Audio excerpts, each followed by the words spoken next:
Maya swept the last of the coffee grounds into the trash can and glanced at the clock above the espresso machine. 8:45. Almost time for him to arrive. She'd been running Bean there for 3 years now, a small coffee shop tucked between a bookstore and a flower shop on Maple Street. The evening rush had died down, leaving only the soft hum of the refrigerator and the distant sound of traffic outside. Most days she would have started closing by now, but not anymore. Not since he started coming. The bell above the door chimed and Maya's heart did a little skip. Right on time. He walked in like he always did, quietly, almost apologetically, as if he didn't want to disturb anyone. Tall and lean, wearing his usual dark hoodie and worn jeans. His brown hair was slightly messy, like he'd been running his hands through it, and those tired eyes that always made Maya wonder what kept him awake at night. "Evening," she said with a warm smile, already reaching for the largest paper cup on the shelf. "The usual?" "Please," he replied, his voice soft but deep. There was something about the way he spoke that suggested he wasn't from around here originally, though Maya couldn't quite place the accent. Black coffee, extra strong. This had been their routine for 2 months now. Every single night at 8:47, he would walk through that door, order the same thing, and sit in the corner booth for exactly 30 minutes before disappearing back into the darkness. Maya had tried to make conversation in the beginning.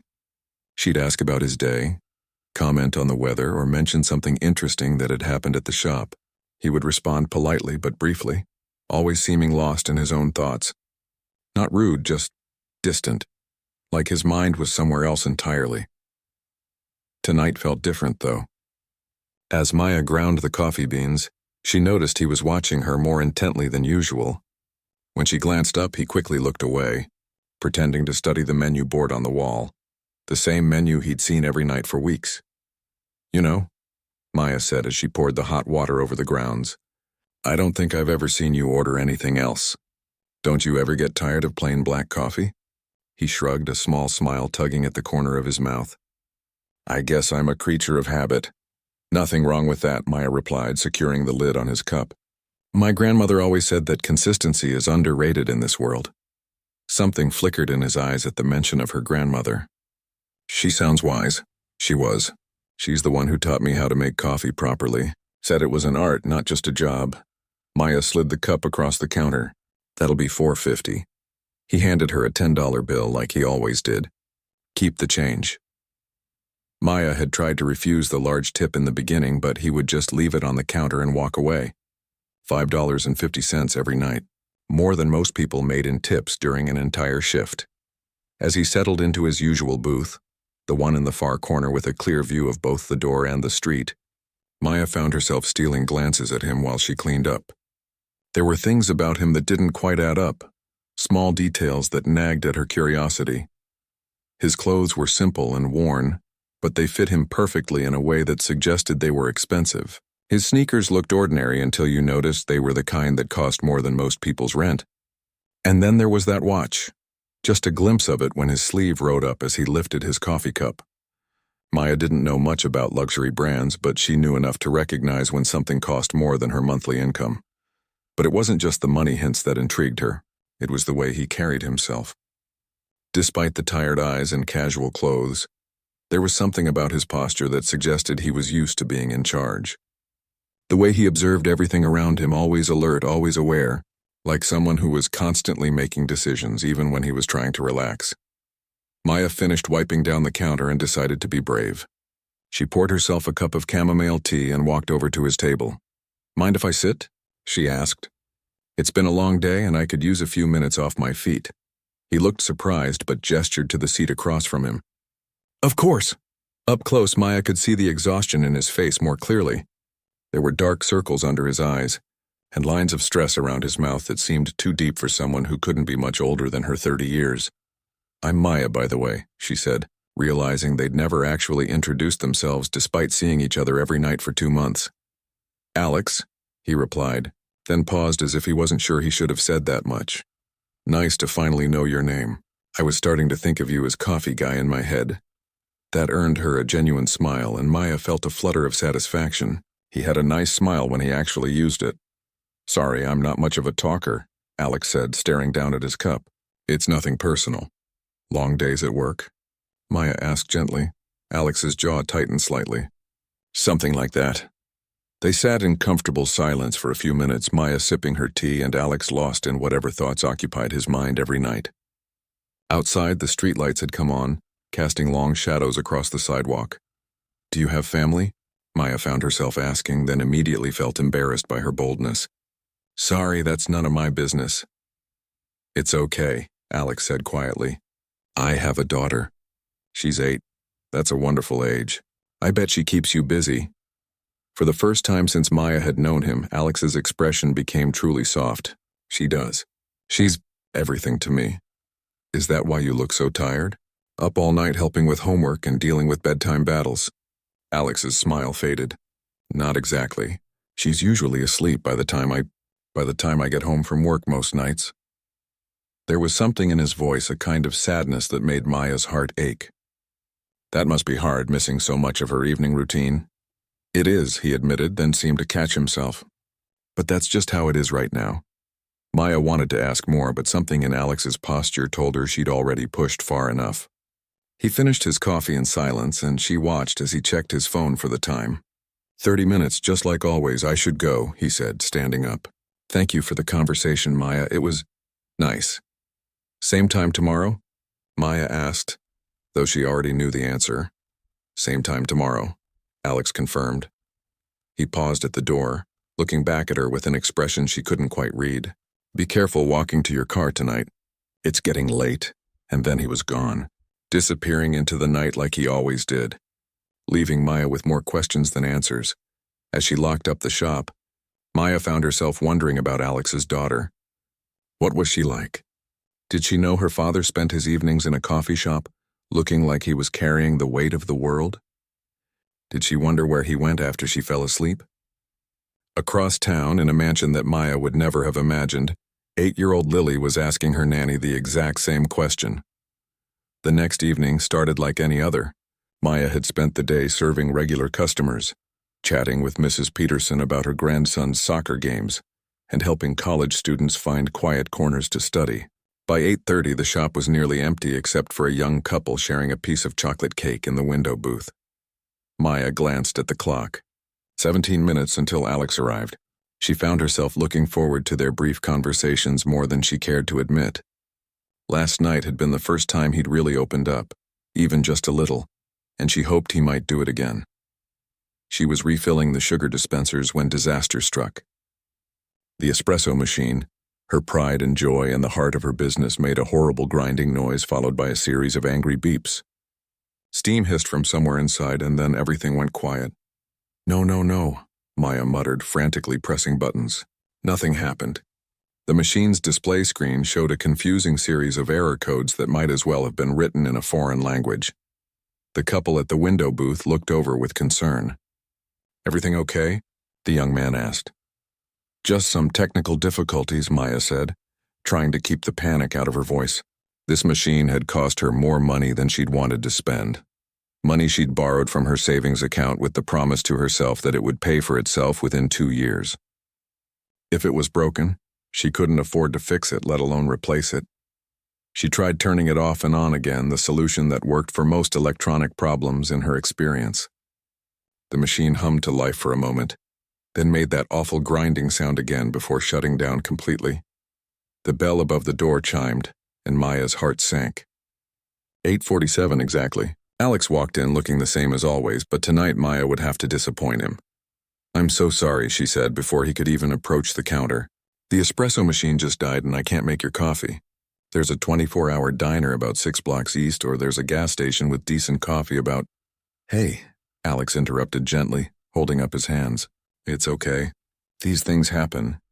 Maya felt tears prick at her eyes, which embarrassed her. She prided herself on being tough, on handling whatever life threw at her. But this felt like the last straw after a particularly difficult week. I know you count on getting your coffee here, she said. I just feel terrible that I can't... Maya. Alex's voice was calm and reassuring. It's really okay. Mind if I take a look? At it? She blinked in surprise. You know about espresso machines? I used to work in a restaurant, he said, already walking around the counter. Back in college, Spent more time fixing the equipment than I did serving customers. Maya stepped aside and watched as Alex examined the machine with practiced eyes. He ran his fingers along the sides, checking connections and listening to the sounds it made when he pressed different buttons. His movements were confident and methodical, like someone who understood how machines worked. "When did you last descale it?" he asked, opening a panel Maya hadn't even known existed. "Descale it?" Maya felt her cheeks flush. What does that mean?" Alex looked up at her without judgment. "Mineral buildup from the water. It happens to all coffee machines eventually. How long have you had this one?" "About 8 months. And you've been using tap water?" Maya nodded, feeling increasingly foolish. "Was I supposed to use something else?" "Filtered water is better, but tap water's fine if you descale regularly." Alex pulled out his phone and turned on the flashlight, peering into the machine's inner workings. "Yeah, that's the problem. See all this white buildup? That's what's causing the grinding sound." "Is it ruined?" Maya asked, dreading the answer. "Not at all. It just needs a good cleaning." "Do you have white vinegar?" Maya hurried to the small kitchen area behind the counter and returned with a bottle of vinegar. Alex mixed it with water in precise proportions, like he'd done this 100 times before, then began running the mixture through the machine's system. "This will take about 20 minutes, he said. "The vinegar will dissolve the mineral deposits, and then we'll run clean water through it a few times to get rid of the vinegar taste." "You're a lifesaver," Maya said, relief flooding through her. "How do you know so much about this stuff?" Alex hesitated, and Maya caught that familiar shadow crossing his face. "Like I said, I worked in a restaurant for a while. You pick things up." But as Maya watched him work, she noticed things that didn't quite fit with his story. His hands were soft, not the rough, scarred hands of someone who'd spent years in restaurant kitchens. When he explained what he was doing, he used technical terms that seemed more advanced than what a college student would have learned from fixing broken equipment. "What kind of restaurant was it?" she asked casually.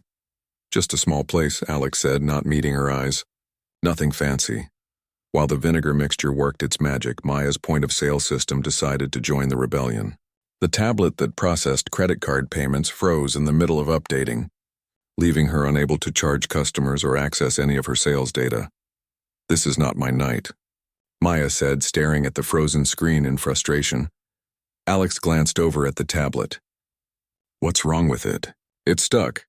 I was trying to update the software, and now it won't respond to anything." Without asking permission, Alex picked up the tablet and began navigating through screens with the kind of speed and familiarity that made Maya's eyebrows raise. His fingers flew across the surface, accessing menus she'd never seen before, typing in commands she didn't understand. "There," he said, after less than 2 minutes. It was a corrupted download. I rolled it back to the previous version and cleared the cache. "Should work fine now." Maya stared at him. "How did you do that so fast?" Alex seemed to realize he'd revealed too much. "I'm good with technology. Good with technology is being able to connect to Wi-Fi," Maya said. "What you just did looked like you could hack into government computers." "It's not that complicated," Alex said quickly. "Just basic troubleshooting." But Maya was no longer convinced. The way he'd handled both machines showed a level of expertise that didn't match his story about working in a college restaurant. And there were other things. The way he'd automatically known which buttons to press on the espresso machine without having to search for them. How he'd navigated her point-of-sale system like he'd designed it himself. "Alex," she said carefully, "what do you really do for work?" He went very still. "Why do you ask?" "Because people who work in restaurants don't usually know how to debug software systems. And they definitely don't carry around watches that cost more than my car."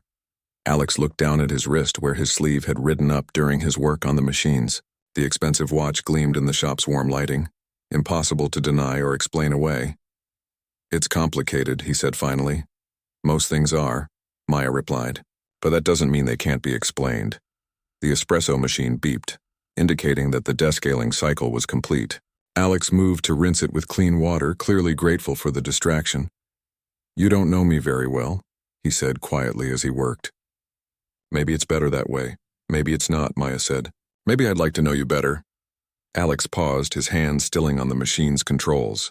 When he looked at her, there was something vulnerable in his eyes, like he wanted to tell her everything but didn't know how. "I can't," he whispered. "Can't what?" "Can't trust me. Can't tell me the truth?" "Can't risk it," Alex said. Can't risk you getting hurt because of who I am." Before Maya could ask what that meant, Alex finished cleaning the machine and stepped back. "Try it now."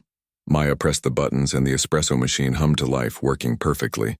"Thank you," she said, "for everything." "But Alex, I should go," he said, already heading for the door. Same time tomorrow, Maya agreed. But her voice was full of questions he wouldn't answer. After he left, Maya stood alone in her coffee shop, staring at the perfectly functioning machines and wondering who Alex really was, and why he was so afraid to tell her the truth. Maya had been having the best week in months. Ever since Alex had fixed her espresso machine, word had somehow spread about the quality of her coffee. New customers kept mentioning that they'd heard Billionaire served the best cup in the city, though Maya couldn't figure out how that rumor had started. She wasn't complaining, though. Her daily sales had nearly doubled.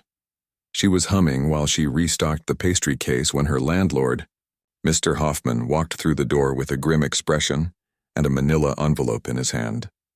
Maya's good mood evaporated instantly. In 3 years of renting this space, Mr. Hoffman had never visited during business hours unless something was seriously wrong. "Maya, we need to talk," he said, glancing around the busy coffee shop. It was Tuesday afternoon and every table was occupied with the usual mix of students, remote workers, and neighborhood regulars. "Can we do this in the back?" Maya asked, her stomach already churning with anxiety. They walked to her tiny office behind the counter, barely large enough for a desk and 2 chairs. Mr. Hoffman sat down heavily and placed the envelope between them. "I got an offer on the building," he said without preamble. "A big one. Too big to turn down." Maya felt the world tilt sideways. "What kind of offer?" "Development company wants to buy the whole block. They're planning some kind of luxury shopping complex." Mr. Hoffman opened the envelope and pulled out a thick stack of papers. "They're paying triple what this place is worth, Maya. I can't say no to that kind of money." "But my lease," Maya said weakly. "I have 18 months left. The lease has a clause for property sale. I'm sorry, kid, I really am. You've been a good tenant." Mr. Hoffman's voice was genuinely apologetic, but that didn't make the news any easier to hear. "You've got 60 days to find a new location." After he left, Maya sat alone in her office, staring at the termination notice. 60 days. 2 months to find a new space, negotiate a lease, move all her equipment, and somehow keep her business alive during the transition. The worst part was that she'd finally built up a steady customer base here. Starting over somewhere else meant starting from zero. She thought about her grandmother, who had scraped together every penny to help Maya open this place. Gran had believed in her dream when nobody else did, including Maya herself sometimes. The thought of losing everything her grandmother had invested in made Maya's chest tight with panic. That evening, as 8:47 approached, Maya tried to pull herself together. She didn't want to burden Alex with her problems. He had his own troubles. She could see the stress in his eyes every night. But when he walked through the door and took one look at her face, her resolve crumbled. "What's wrong?" he asked immediately, forgetting his usual polite distance. "Nothing," Maya said, but her voice cracked on the word. Alex didn't move toward his usual booth. Instead, he approached the counter with concern written all over his face. "Maya, what happened?" Before she could stop herself, the whole story came pouring out. The building sale, the 60-day notice, the impossibility of finding an affordable location in the same neighborhood. She told him about her grandmother's investment, about the years it had taken to build up her customer base, about how this little coffee shop was everything she'd ever dreamed of having. "I don't know what I'm going to do," she finished, wiping her eyes with the back of her hand. "Even if I find a new place, I'll lose most of my regular customers. And the moving costs, the new deposits, the renovations. I don't have that kind of money." Alex listened to everything without interrupting. When she finished, he was quiet for a long moment, clearly thinking hard about something. "What's the name of the development company?" he asked. "Does it matter?" "They're offering way more than the building is worth. Mr. Hoffman can't earn that down, and I don't blame him." "The name, Maya, what is it?" Something in his tone made her look up. There was an intensity in his eyes she'd never seen before, like he'd suddenly shifted into a completely different mode of thinking. "Riverside Development Group, I think." "Why?" Alex pulled out his phone and stepped away from the counter, making a call. Maya couldn't hear what he was saying, but she could see the change in his posture. Gone was the tired, almost defeated man who shuffled in here every night. This Alex stood straight, spoke with authority. and had the unmistakable air of someone used to getting results. When he ended the call, he seemed to realize Maya was staring at him. "I might be able to help," he said carefully. "My employer has connections in real estate development. I could make some calls, see if there's any way to delay the sale or find you a better location." "Your employer," Maya repeated. "Alex, what do you do for work? And don't tell me you work in a restaurant, because I've watched you handle technology like you invented it, and now you're making phone calls about real estate development like you're used to million-dollar deals." Alex ran his hand through his hair, looking trapped. "It's not that simple. It is that simple. Either you trust me enough to tell me the truth or you don't." "It's not about trust," Alex said, his voice strained. "It's about protection. The less you know about me, the safer you are." "Safer from what? Are you in some kind of trouble? Are you dangerous?" "Not dangerous," Alex said quickly. "Not in the way you mean, but my life is, complicated. There are people who would use anyone close to me to get to me. I can't put you in that position." Maya stared at him, pieces of the puzzle slowly clicking together. The expensive watch, the technical expertise, the way he spoke about his employer instead of his boss. The phone call he'd just made with such confidence and authority. "You're not just an employee somewhere, are you?" She said quietly. "You're someone important, someone with real power." Alex's silence was answer enough. "But you come here every night alone, drinking coffee and looking like you're carrying the world on your shoulders," Maya continued. "Why? If you're some big-shot executive or whatever, why are you hiding out in my little coffee shop?" "Because this is the only place where I can just be myself," Alex said, his voice barely above a whisper. "Where nobody wants anything from me except to make a good cup of coffee. Where nobody knows who I am or what I'm worth or what they can get from me." "And what are you worth, Alex?" He looked at her for a long moment and she could see him wrestling with how much to reveal. "Too much," he said finally. "Way too much for anyone's good." Before Maya could ask what that meant, Alex's phone rang. He glanced at the screen and frowned. "I have to take this," he said. "But Maya, don't give up on this place yet. Give me a few days to see what I can do." "Alex, wait," but he was already out the door. His phone pressed to his ear, talking in low, urgent tones as he disappeared into the night. Maya stood alone in her empty coffee shop, more confused than ever. Who was Alex really? And how could someone who claimed to be protecting her by staying away also have the power to potentially save her business with a few phone calls? As she locked up that night, Maya couldn't shake the feeling that she was about to learn more about her mysterious regular customer than she'd ever bargained for. And somewhere across town, in a penthouse office overlooking the city, Alex was making calls that would change everything, including the careful balance he'd maintained between his two very different worlds. Tomorrow night couldn't come fast enough. 3 days passed without any sign of Alex. Maya found herself staring at the clock each evening, watching 8:47 come and go with no familiar figure walking through her door. She told herself she wasn't worried, just curious about whether his mysterious connections had found any solutions to her problem. On Thursday morning, Maya decided to do some research of her own.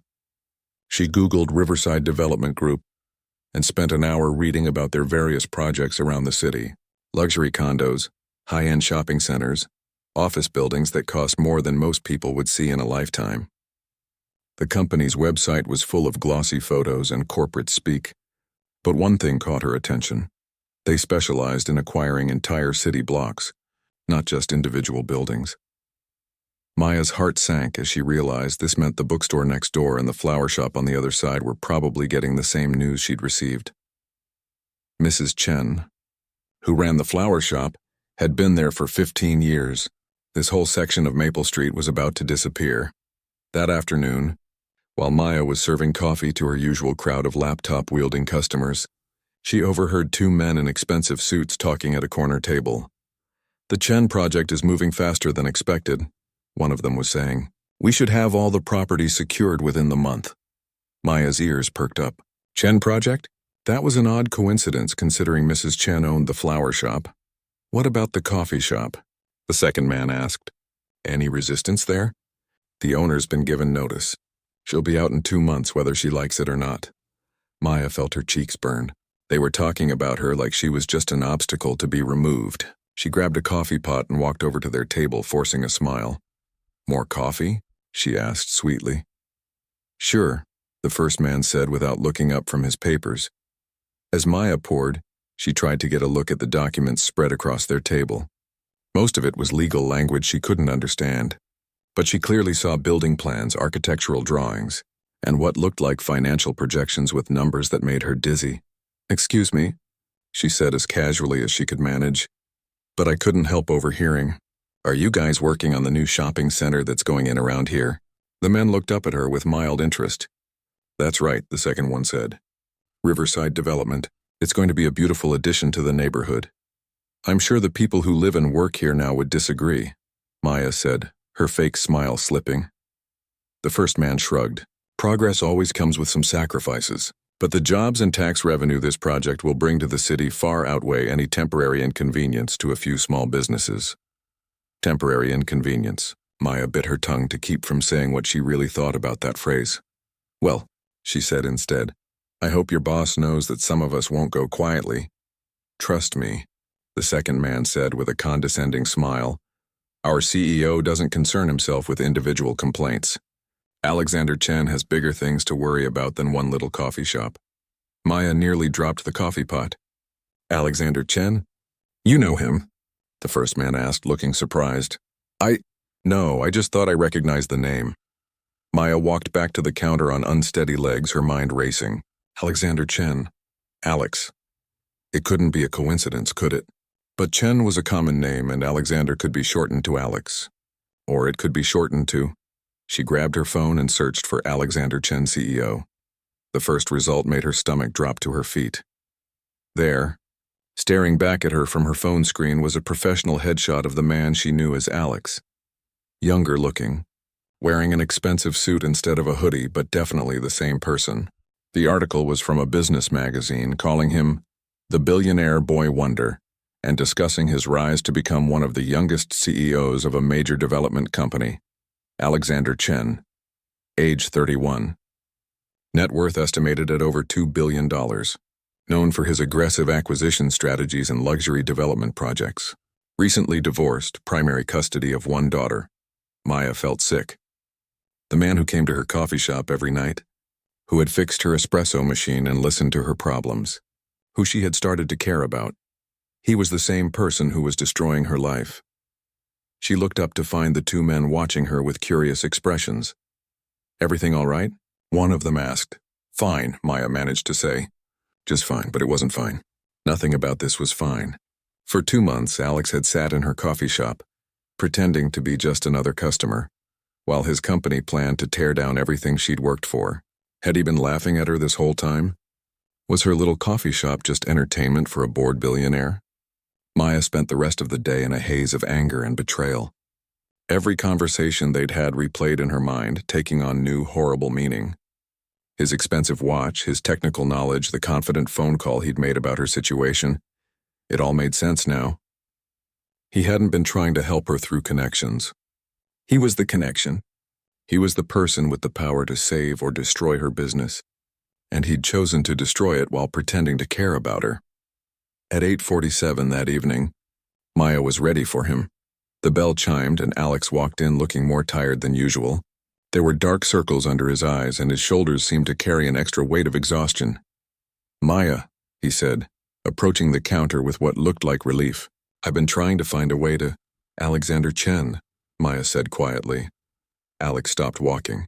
The color drained from his face, and for a moment he looked like he might be sick. "I can explain," he said. "Can you?" Maya's voice was deadly calm. "Can you explain how the CEO of the company that's destroying my life has been sitting in my coffee shop every night for 2 months, pretending to be my friend?" "It's not like that." "Then what is it like, Alex?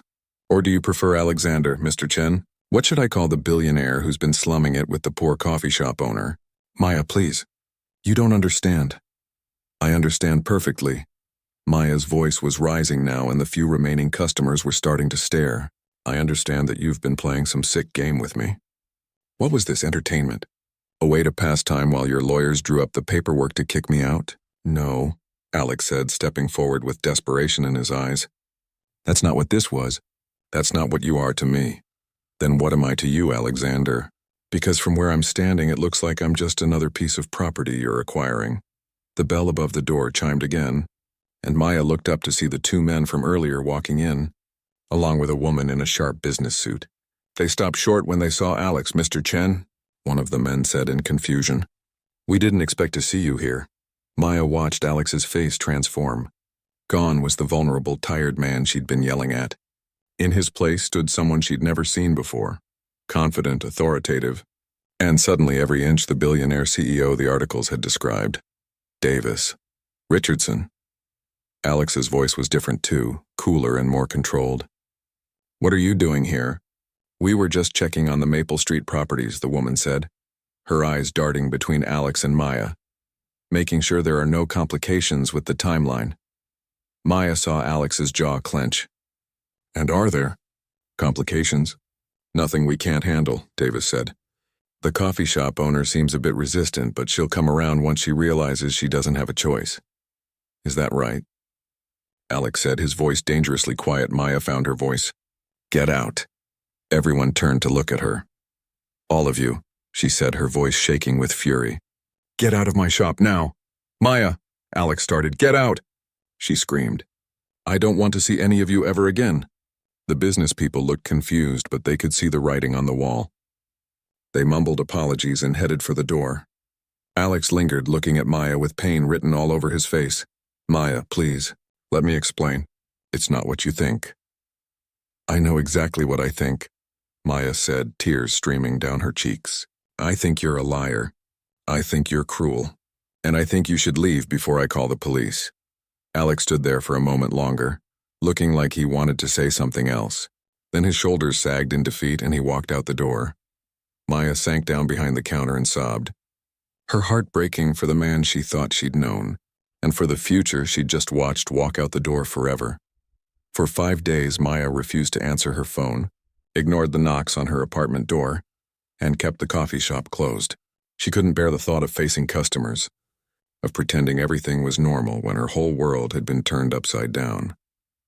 On the 6th day, a small face pressed against the coffee shop window made her look up from where she sat surrounded by cardboard boxes, half-heartedly packing her things.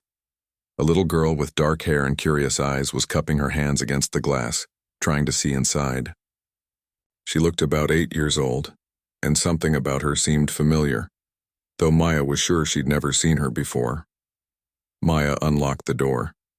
"Hi there. Are you looking for someone?" "Are you Maya?" the girl asked hopefully. "Yes, how did you know my name?" "My daddy talks about you all the time. He says you make the best coffee in the whole city, and that you're really nice and that he made you sad and he doesn't know how to fix it." Maya's heart stopped. "Your daddy?" "His name is Alexander, but everyone calls him Alex. Do you know him?" This had to be Alex's daughter. Maya could see the resemblance now. The same dark eyes, the same way of tilting her head when asking a question. But what was she doing here alone? "Sweetie, where is your daddy right now?" "He's in the car across the street." "He's been sitting there for like an hour, but he won't come talk to you. He says he made you too angry and you don't want to see him ever again." The girl looked up at Maya with a serious expression. "But I think maybe you do want to see him just a little bit."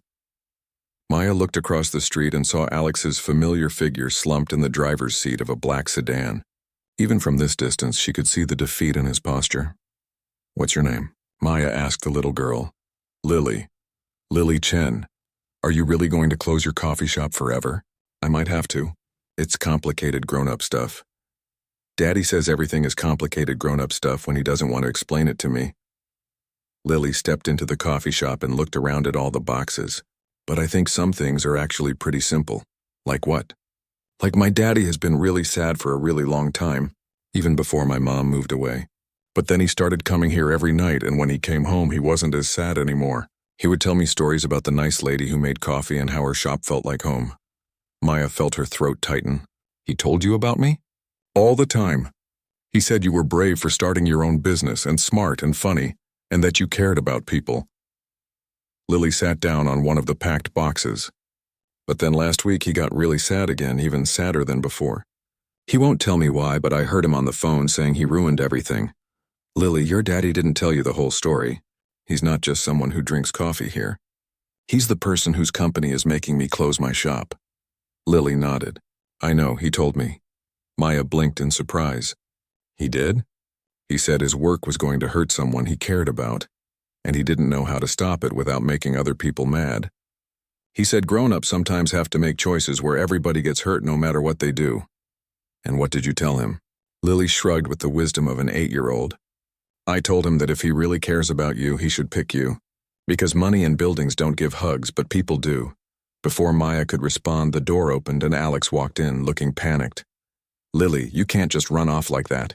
I told you to stay in the car. He saw Maya and stopped. I'm sorry. She insisted on coming here.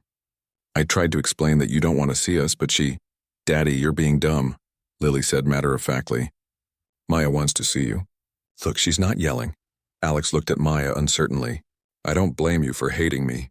What I did was inexcusable. I should have told you who I was from the beginning. Why didn't you? Maya asked quietly. Because I was a coward. Because for the first time in years, someone looked at me and saw just a regular person, not a bank account or a business opportunity.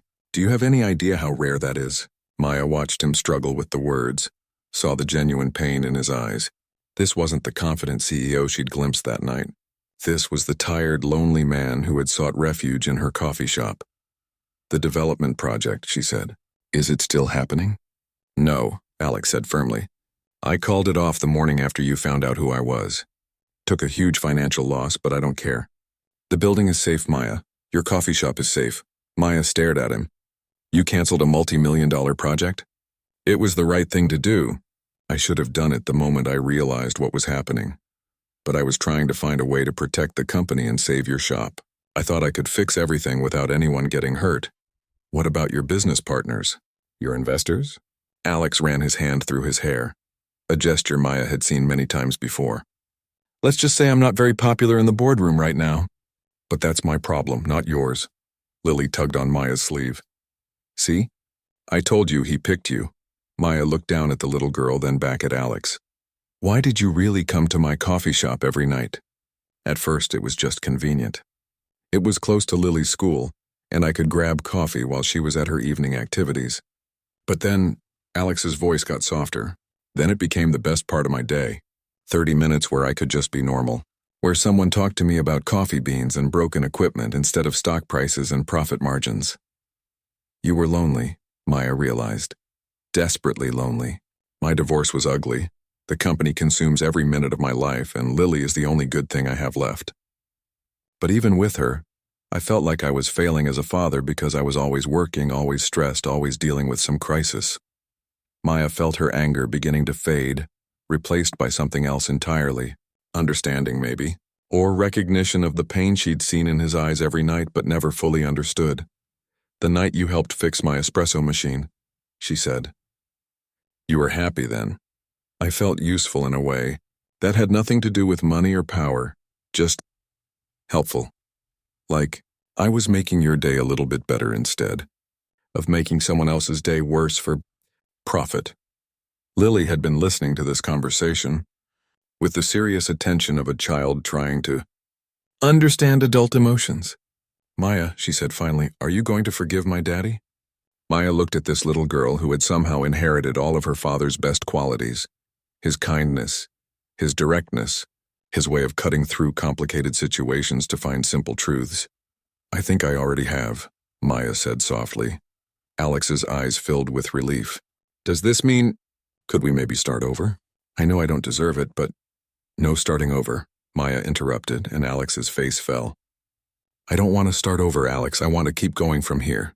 The real here where I know who you are and you know that I know, even knowing who I am, what I'm worth. All the complications that come with it. Maya looked around her coffee shop, her dream, her grandmother's investment, her whole world contained in this small space that now would survive because of him. Especially knowing who you are, she said. You're the person who comes here every night for coffee and conversation. You're the person who fixes broken machines without being asked. You're the father who loves his daughter enough to change his whole life to make her happy. The money is just something you happen to have. It's not who you are. So, Alex said carefully, same time tomorrow? Maya smiled, the first real smile she'd felt in days. Same time tomorrow. But Alex, yeah? Next time, bring Lily. I have a feeling she'd like to learn how to make coffee. Lily clapped her hands in delight. And for the first time since Maya had known him, Alex's smile reached all the way to his eyes. Some love stories began with grand gestures and dramatic declarations. Others began quietly, with coffee and conversation and the courage to see past what someone appeared to be to who they really were underneath. Maya thought her grandmother would have liked this story very much.